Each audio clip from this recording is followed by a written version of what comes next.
Nie je zámok ako zámok. Tento kedysi sídlo šľachtických rodov teraz slúži aj pre verejnosť. A dokonca sa v ňom dá aj vyspať. Dobrý deň. Dobrý. Vítajte na zámku Vigľaš. Nech sa páči, poďte ďalej. Grand Vigľaš.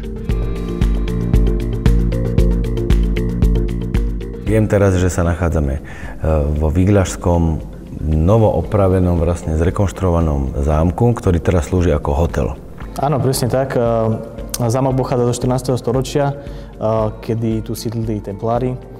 Neskôr slúžil ako lovecké sídlo, no a potom z takých známejších panovníkov, ktorí tu sídlili, boli napríklad Karol Robert Letky, jeho syn Ľudovít, potom tu bol možno také najzvučnejšie meno Žigmund Luxemburský, ktorý založil aj rad draka.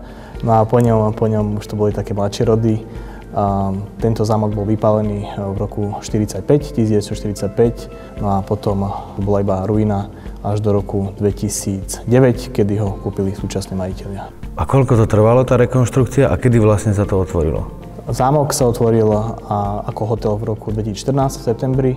Tak to je čerstvé, to je 3 roky. Tak, je to necelé 3 roky, no a rekonštrukcia trvala cca 5 rokov.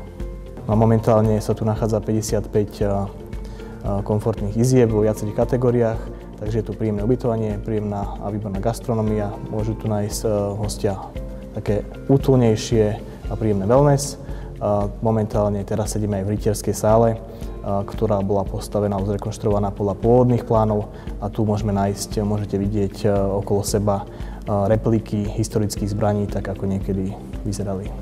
Akú máte kapacitu ubytovaciu? Kapacita je 110 pevných lôžok, čiže 55 izieb. Takže 110 pevných, a to sú rozdelené nejak, že apartmány aj...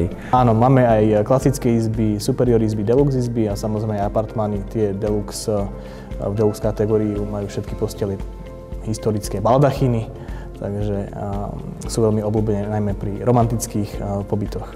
A keby som sa ubytoval, je zlé počasie, tak idem do wellnessu, ale keby bolo pekne, tak čo v okolí stíham navštíviť? Keď bolo pekne, tak keďže sa nachádzame v regióne alebo v Podpoľaní, tak tento región je svojím prostredím a prírodou naozaj výnimočný, takže ja odporúčam ísť pozrieť sa napríklad na Poľanu, na vodopády alebo hore na Poľanu. Je nejaká špecialita, ktorú sme ešte nespomenuli? Máme tu jednu špecialitu, na ktorú sme veľmi pyšní a ktorú veľmi radi ukazujeme našim hosťom, a to je Drakulov apartmán.